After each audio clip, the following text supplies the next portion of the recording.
A visually impaired man from SAANICH says a high-profile running event is trampling on his human rights. He has taken part in the TC10K for years, but every year it gets more and more difficult for him to navigate the crowded course without the benefit of sight.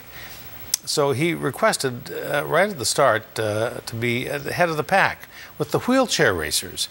And he was stunned when that request was denied. And CTV's Stephanie Sherlock reports he has filed a complaint with the Human Rights Tribunal. I've run for years and done different sports. Graeme McCreath has run the TC10K 6 times. Yeah, keep fit. Yeah, it's very good. Unlike the thousands of other runners, the 65-year-old is blind.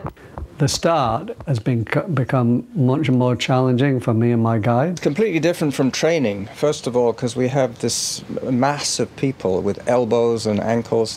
In 2010's GoodLife Fitness Marathon, race organizers suggested he start with the wheelchairs 5 minutes prior to the first pace group.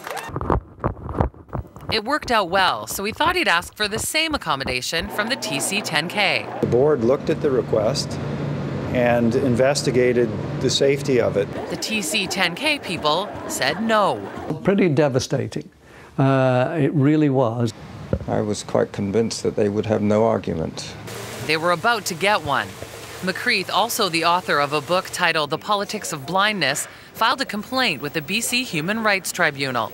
He claims the Victoria International Running Society and the race director violated his rights by not providing reasonable accommodation for his disability. The problem with the request was Mr. McCreath and any other visually impaired runners who wanted to do that were going to be overtaken by perhaps an average of 1,500 runners, the fastest runners in the race. Certain barriers were put up, I think mythical ones, that I was going to get in the way of the elite runners. I mean, we're just two guys at one side.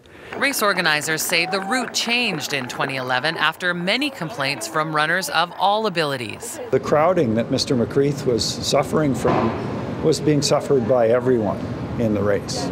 The new route, they said, was roomier, and they decided McCreath was better off starting with his pace group rather than early. Quite the hill here, isn't it? McCreath's attorney is asking for a small monetary settlement for the race to create a visual impairment category that starts early and sensitivity training for race staff. I was a little bit insulted the way they just said you don't need it. The hearing wrapped up today. There's no word on how long the tribunal will take to come to a decision. Stephanie Sherlock, CTV News, SAANICH.